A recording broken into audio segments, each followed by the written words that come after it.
no, they got me on the phone with a lady and she talked to me for an hour and a half. And that is exactly what I needed. I talk to her once a week because I know I need that in my life. Then I started writing down all of my debt, all the debt that was crippling me. I finally wrote it all down because I was keeping it all here. So I started really doing kind of the Dave Ramsey thing of paying off and then, Things become more manageable if you write them down. It's such a strange thing, isn't it? No matter how much it is, it suddenly becomes more manageable because you look at something that's finite.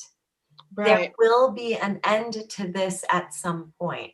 Right. I knew what I needed to do. So I was like, okay, this is 90% of my anxiety is my finances because it's crippling. So that's a trigger. The next thing was, okay, I'm not eating right and I'm not exercising the way I was. I need that now in my life. I need that serotonin. I need that balance. And so I knew the things that I needed to do, but now I needed to find it internal, which was uncomfortable for me. Now I'm working in my living room. I'm now homeschooling my kid who's in the kitchen.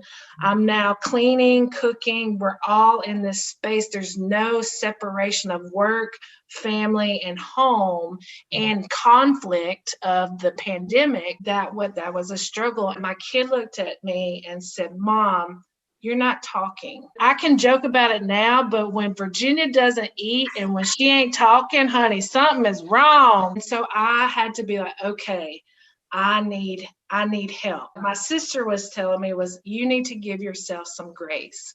Give yourself some grace. This is something that we're not used to. The pandemic, I had to be okay with I have a mental health issue. I have depression. I have anxiety, and that's okay as long as I'm working towards managing those things in a positive way. And that's why I felt like it was important. People don't want to talk about it. It's looked down as like a failure.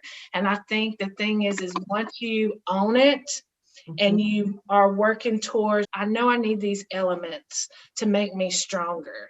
And you put the energy into those. I need to get my chemical balance back in balance, my hormones in balance. And this is helping me during a temporary time to get me together and to still work on me. Anything that we face, whether it's anxiety, depression, a combination, along with, oh my gosh, we're women of a certain age who have all this hormonal imbalance and we struggle with that too. And that causes a chemical imbalance, which actually affects our moods and the way we approach things. And it's powerful that your teenage son, was able to say that to you and that you heard him and that you asked for help. What do you recommend for people who are facing these challenges? What's the first step you would say to them? Well, first of all, I'm going to quote my sister: give yourself some grace and acknowledge you're trying to be the best version of you. When you allow yourself to be okay with being imperfect, we are imperfect, and that is okay. And it's okay to ask for help. It's okay. A lot of us women feel like we shouldn't, like we're bigger than asking for help.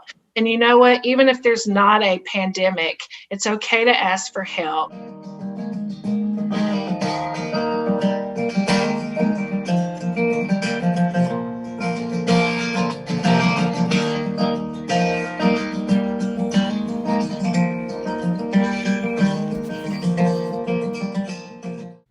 The stories and content of Salutary Row episodes are intended for educational, informational purposes only. Salutary Row is in no way affiliated with any medical provider or entity. We share the stories of others and wish you well on your wellness journey.